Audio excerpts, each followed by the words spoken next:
Tharna Noor here for the Real News Network in Houston, coming to you from the GNC, the Green Party National Convention.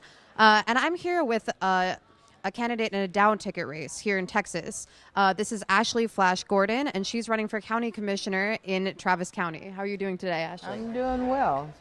So tell me a bit about some of your reactions to the convention. Specifically, yesterday you hosted a workshop on the state of Black America, and you seem to have some critical words for the Green Party's lack of uplifting specifically voices of color and Black voices throughout this convention.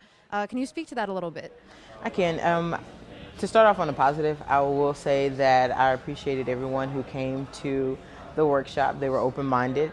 They didn't come in a defensive fashion. And so even though there were some hard truths that we did talk about yesterday throughout the whole workshop, for the most part, we had very positive feedback. And I saw that going in today. People came and talked to me, and they wanted to know if there was a place, and thanks to y'all, there was a place for them to go and see the workshop so they can share with other people. And so I definitely appreciated that.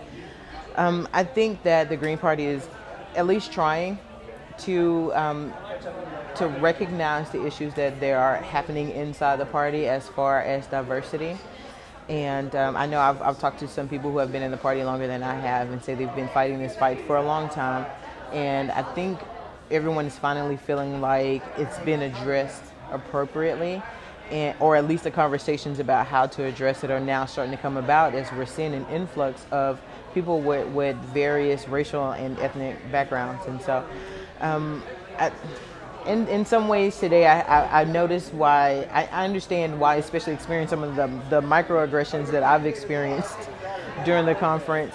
I understand why people are upset, why you're angry, but that's just a part of the larger conversation we see going on in our country.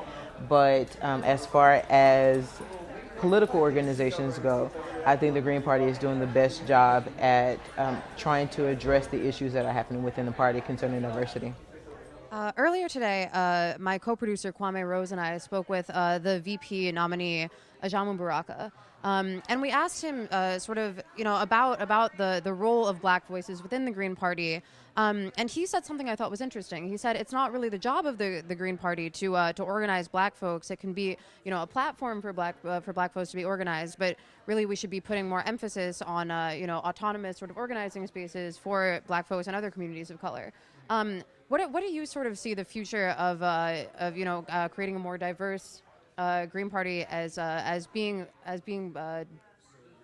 leading towards? What do you sort of see in the Green Party when you think of a future, a more diverse future with a more inclusive platform and more inclusive voices? Let me say that Mr. Baraka actually came to the workshop yesterday, and I didn't recognize him straight away.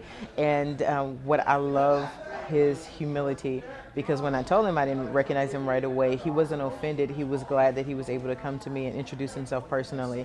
And so that alone lets you know that we definitely have candidates in the party that are a lot more connected than we have seen, on the political front. I agree with him. I agree that it isn't up to the party itself, but the party does need to provide space. This is supposed to be a grassroots organization. And we have to, and I always say this, and people think that I'm contradicting myself by running for office and then saying this, that we cannot depend on the government to fix our problems. We have to depend on our communities. And so what I do hope is that the Green Party is just a space for people who are already active in their communities or want to be active in the communities.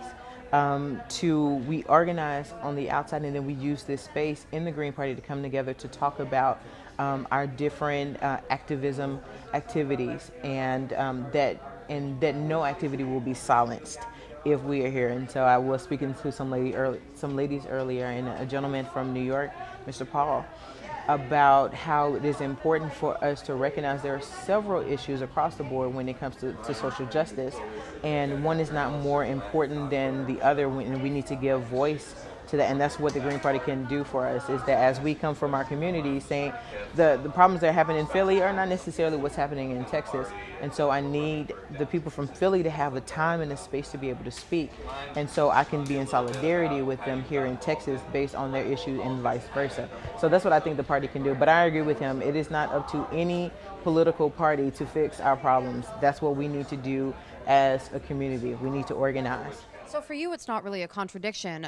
You can have organizing spaces outside of these party systems and also work within them. Yes, absolutely. And I think we sell ourselves short in believing that we can't do both. And so yes, and that's why when we say that we need to have people running for office, we absolutely need to have people running for office. But we also need librarians.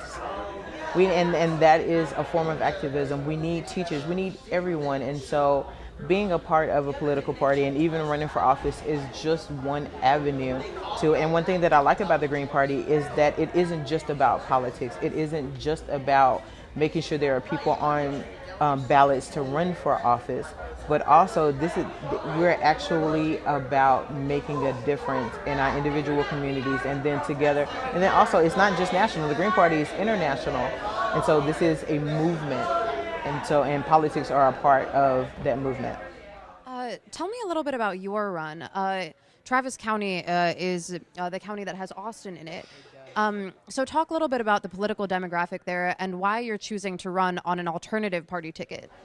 I don't know if you have enough time to hear all of the commentary that I have about Travis County. I love Travis County. I'll start with that. I love Travis County. We have some beautiful artists and teachers and musicians. There are a lot of really great things about our county, but for one, Travis County is more than just the city of Austin, and that is a message that I want everyone to understand. We talk a lot about our Christian cities such as Pflugerville and Manor and out in Austin's Colony and Del Valley. We have other spaces in Travis County that get ignored, which is an issue that I have, and it's one reason why I am running for office, is that those spaces that are supposed to get services from the county are often ignored to focus on Austin, even though Austin has the most resources just alone as a city. And Austin is known as a sort of liberal town, especially for Texas. Is the county that you're running in mostly blue or mostly red? And what sort of challenges have come from either? Well, it's turning a little bit more green now. It was traditionally been blue in the sea of red here in the state of Texas. But one thing that we do see that has been very troubling for us, and it is a topic that I spoke about in the workshop yesterday, is we have a neoliberal type attitude. And so we feel that if we are involved in any type of social movement or we call ourselves an ally to a certain group, that's the extent of the activism, and that we are different than the ultra conservatives. And that is a very dangerous mindset. And so we see that in Austin, where people are fighting for sidewalks, which I agree with. We do need more sidewalks. They pick certain actions and they think that is enough, but their eyes are closed to problems such as gentrification. And so whereas you're fighting for a park or a sidewalk, where are you doing it at? You're doing it in a space that's traditionally African American, and those African Americans don't live in that space anymore. And so that is one issue that we're having a lot of, especially in Austin, is that we have people who say they care and they call themselves activists and they call themselves allies, but they are not having real conversations with people who are disenfranchised by the actions of the city and the county.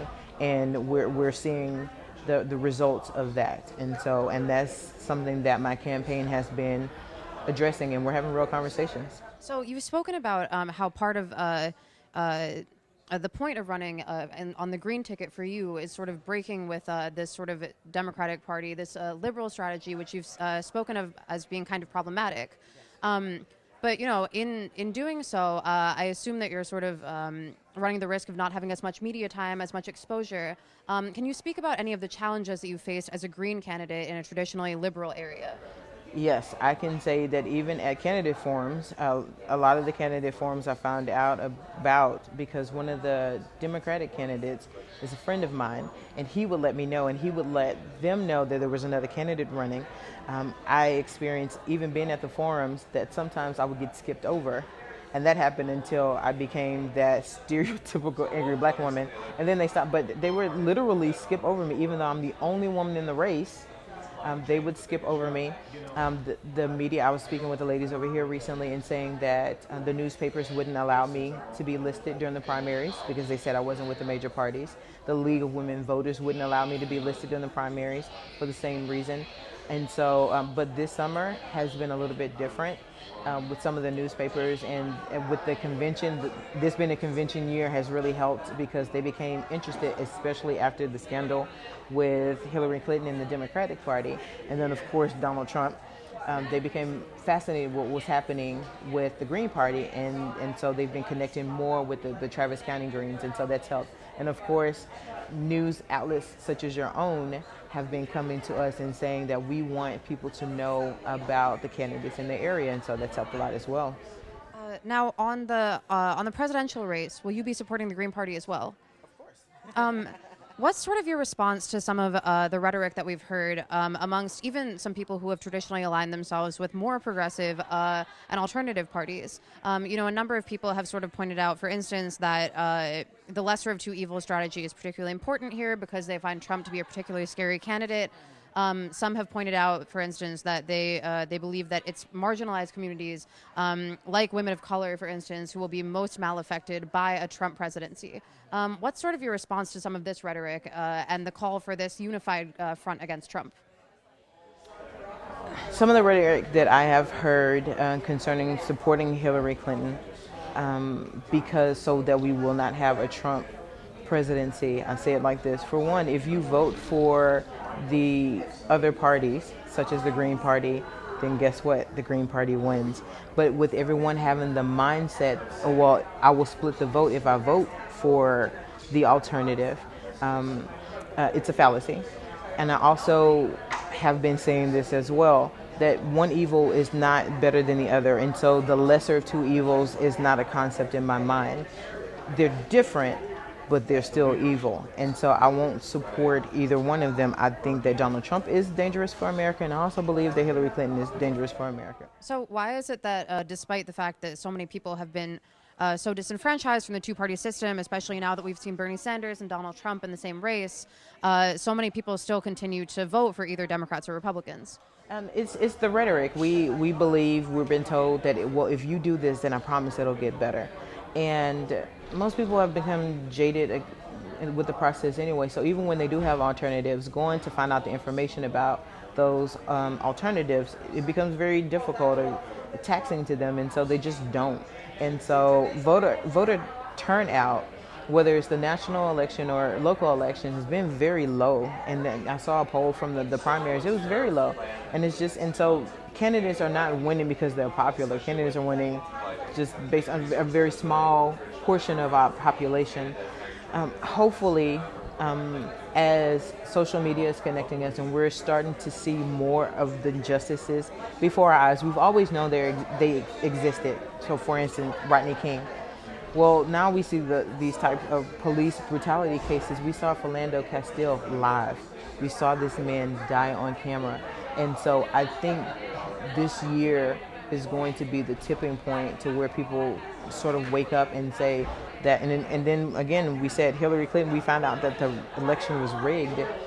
I think that we are discovering that we really do have the power, and it's going to take us activating that power to change things. But traditionally, you become a Democrat or a Republican based on your family values, and you never really question it. You just know the Democrats in your mind are better than Republicans, or Republicans are better because, they care more about quote unquote family values, and it sticks with you, and very few people challenge those beliefs as they're growing up. But we're seeing more young people, and especially those going off to universities and progressive universities where there are social movements happening, are starting to challenge those beliefs. And so hopefully that will continue on into the future.